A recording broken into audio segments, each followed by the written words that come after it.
I heard a quote that says, "To express yourself, you have to know yourself."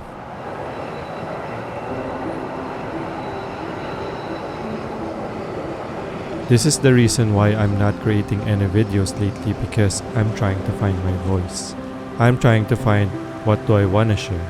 There are so many options: tutorials, gear reviews, behind the scenes, or just document my life.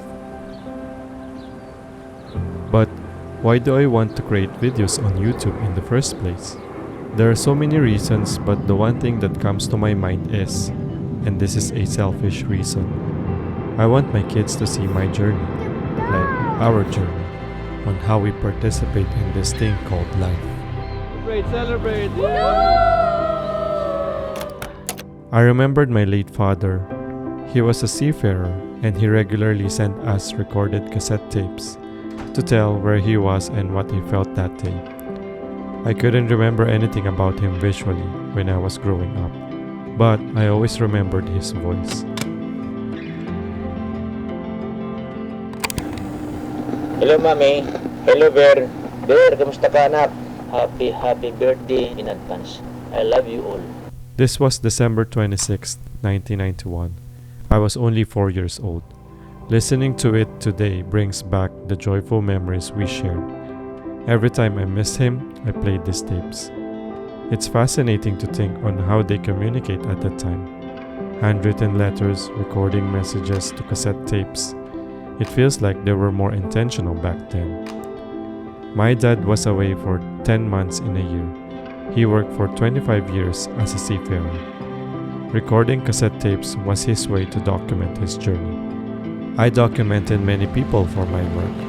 Most of them have kids, and I wonder how their kids will feel when they see their parents' videos that I made. When they grow up, they're gonna see why their parents work so hard. And sometimes, and I'm guilty about this, they're gonna see why they missed important occasions. But one thing is for sure, when they grow up, they're going to treasure those videos, especially when their parents are gone.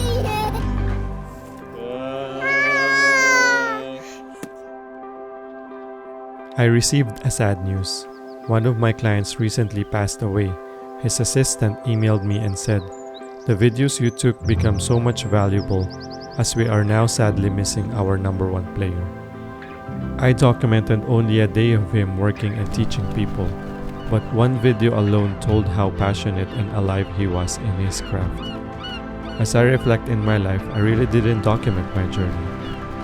If I died today, there are not a lot of videos of me that my kids will cherish. And I think I don't want to end my story just like that. I want my kids to see why I wake up every morning, why I go to work. I want my kids to remember my story.